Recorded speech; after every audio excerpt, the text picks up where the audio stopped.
جو ہم مختلف شخصیات کے بارے میں لکھتے تھے، ان کی زمینوں کے بارے میں، جائیدادیں کیسے بن گئیں، پھر اقتدار کے دوران کتنا پیسہ تھا، بعد میں کتنے اثاثے ہو گئے، اور اس کے علاوہ جو مختلف ڈپارٹمنٹس تھے جیسے پاکستان اسٹیل ملز ہے، پی آئی اے ہے، ریلوے اور دیگر جو ڈپارٹمنٹس تھے، ان کے ساتھ کیا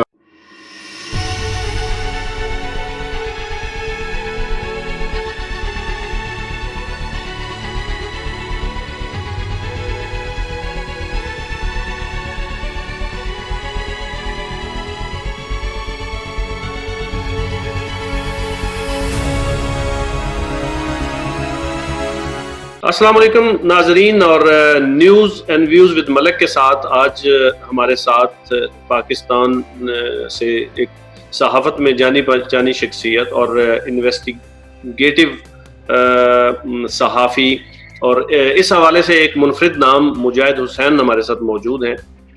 ہم ان کو وارم ویلکم کہتے ہیں۔ ان سے کچھ گپ شپ بھی ہوگی اور کچھ سیاست پہ اور کچھ موجودہ حالات پہ۔ مجاہد، بہت شکریہ، آپ نے ٹائم دیا ہمارے چینل کے لیے۔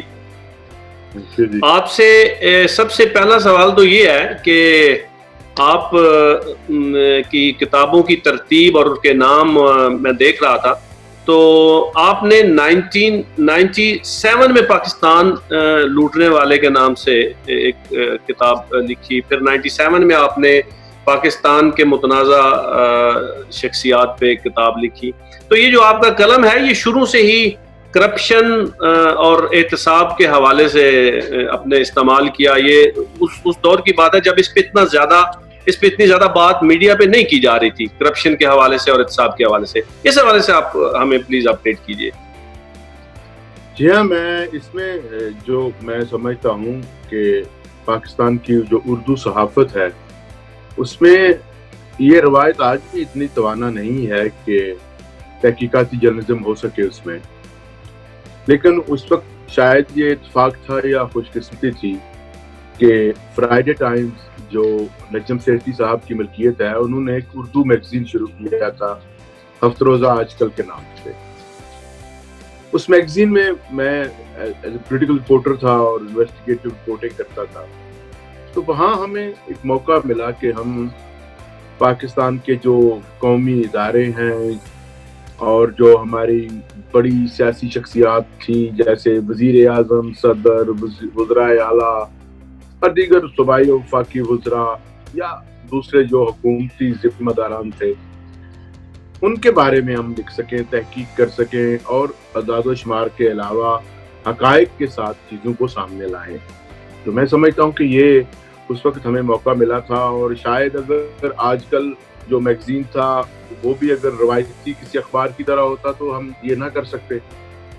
تو یہ جو 4 سال کا دورانیہ تھا 93 سے لے کر 97 تک کا، اس میں مجھے موقع ملا، اور میں نے یہ جو کتابوں کا آپ نے نام لیا ہے، اس کی بنیادی تحریک بھی میرے میگزین کی رپورٹس تھی، جو ہم مختلف شخصیات کے بارے میں لکھتے تھے، ان کی زمینوں کے بارے میں، جائیدادیں کیسے بن گئیں، پھر اقتدار کے دوران کتنا پیسہ تھا، بعد میں کتنے اثاثے ہو گئے، اور اس کے علاوہ جو مختلف ڈپارٹمنٹس تھے جیسے پاکستان اسٹیل ملز ہے، پی آئی اے ہے، ریلوے اور دیگر جو ڈپارٹمنٹس تھے، ان کے ساتھ کیا ہوا ہے، کتنی کرپشن ہوئی ہے، اور پھر جو سب سے اہم بات میں آپ کو بتاتا چلوں کہ حکومتی سطح پر لوگوں کو نوازنے، ان کو پلاٹس دینے یا دیگر مراد دینے کا سلسلہ یہ کوئی نیا فنامنا نہیں ہے۔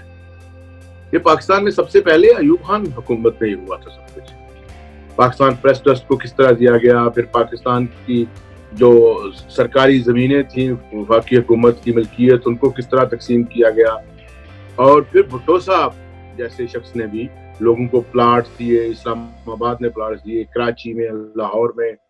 اس طرح یہ اس کا اگر ہم کھوج لگائیں تو یہ ایک بڑی خاصی پرانا یہ مظہر ہے ہماری پولیٹیکل جو کلاس ہے اس کا، اور ہماری جو سیاسی یا غیر سیاسی حکومتیں ہیں یا فوجی جو حکومتیں تھیں، اس میں بھی لوگوں کو اپنے ساتھ ملانے کے لیے، سیاسی ہمدردیاں حاصل کرنے کے لیے لوگوں کو مراد دی گئی، اور وہ مراد کسی پارٹی نے اپنی جیب سے نہیں دی، وہ ہمیشہ پاکستان کے خزانے سے دی، چاہے وہ پلاٹس کی صورت میں ہو، چاہے وہ نوکریوں کی صورت میں ہو، چاہے وہ کسی اور پرمٹس ہوں، چاہے وہ فیکٹری لگانے کے لیے پرمٹ ہوں، پیسہ ہو، تو یہ سارا ملکی خزانہ تھا جس کا استعمال 1960 سے پہلے ہی شروع ہو گیا تھا.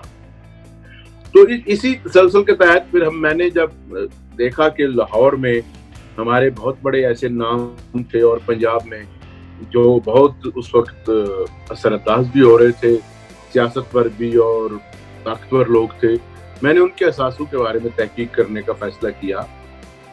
تو آپ کو یاد ہوگا یہ وہ دور ہے جب افغان وار عروج پر تھی اور اس کے بعد طالبانائزیشن ہو چکی تھی.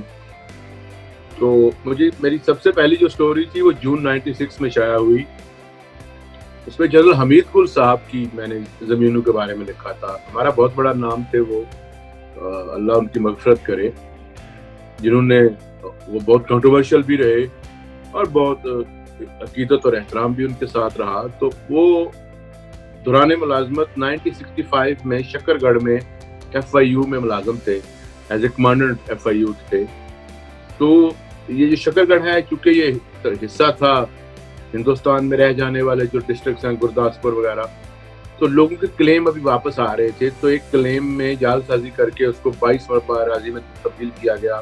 حمید گل صاحب کے بیٹوں کے نام عبداللہ گل، عمر گل اور ان کی اہلیہ جو ہے ان کے نام پر وہ زمین، ان کے اپنے نام پر زمین تھی. جن لوگوں کو زمین تھی وہ عدالتوں میں دھکے کھاتے رہے بیچارے. یہ ایک لمبی کہانی ہے، لیکن اس طرح کی چیزیں ہم نے لکھی. بہت پریشر تھا اس میں گورنر اظہر میاں اظہر تھے، ان میں غلام مصطفیٰ خیر ہمارے وفاقی وزیر بجلی تھے غالباً. اس طرح اور کئی نام تھے جن پر میں نے لکھا. اور جی آپ کی بات کر رہا ہوں کہ اس طرح کی صحافی کی جب قلم ان چیزوں کی تحقیق کے لیے نکلتی ہے اور صحافی اپنی توانائی اس قسم کی انویسٹیگیشن پہ یا اس قسم کی انویسٹیگیٹو سٹوریز پہ لگاتا ہے، تو اس کا کچھ نہ کچھ خمیازہ بھی اس کو بھگتنا پڑتا ہے، اس کے سائیڈ ایفیکٹس بھی اس کو دیکھنے کو ملتے ہیں. تو اس سلسلے میں بتائیے کچھ.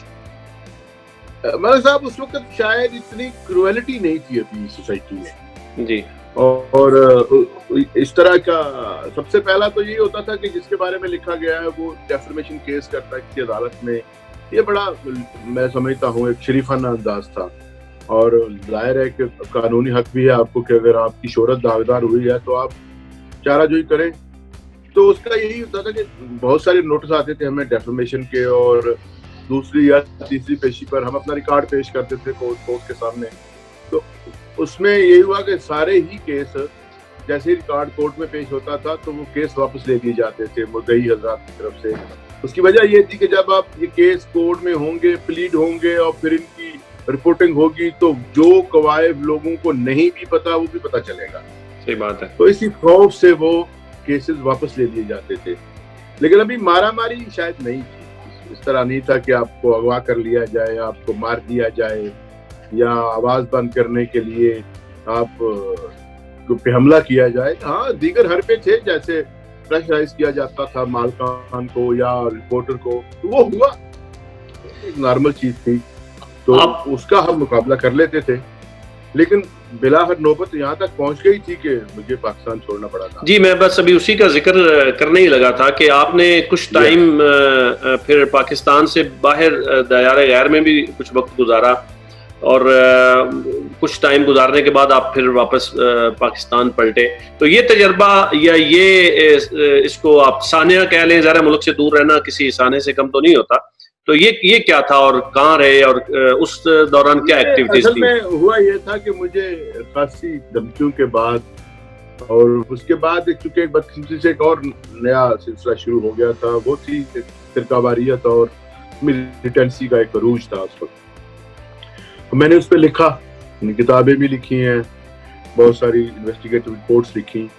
تو وہ صورتحال تھوڑی زیادہ مشکل تھی، اور اس میں مجھے میں نے محسوس کیا کہ مجھے اب بہتر یہی ہے کہ جان بچانا تو ویسے بھی فرض ہے کہ کسی دوسرے ملک چلا جائے، یہاں پر حالات ٹھیک نہیں ہیں. تو میں نے پھر اس کے ہی اس طرح کی جو انانیمس قسم کی دھمکیاں تھیں اور ان سے میں نے اپنی جان چھڑانے کے لیے میں پاکستان سے چلا گیا. میں تو پھر بیلجیم میں رہا اور اس کے بعد میں یورپ میں آپ سے بھی ملاقاتیں رہیں میری اٹلی میں. جی بالکل. پھر میں نے کچھ کام کیا, میں امریکہ چلا گیا. جی مجاہد یہ کون سے ایئر کی بات ہے, کس سن کی بات ہے یہ؟ میں 2000 میں باہر گیا تھا. 2000 میں باہر گئے.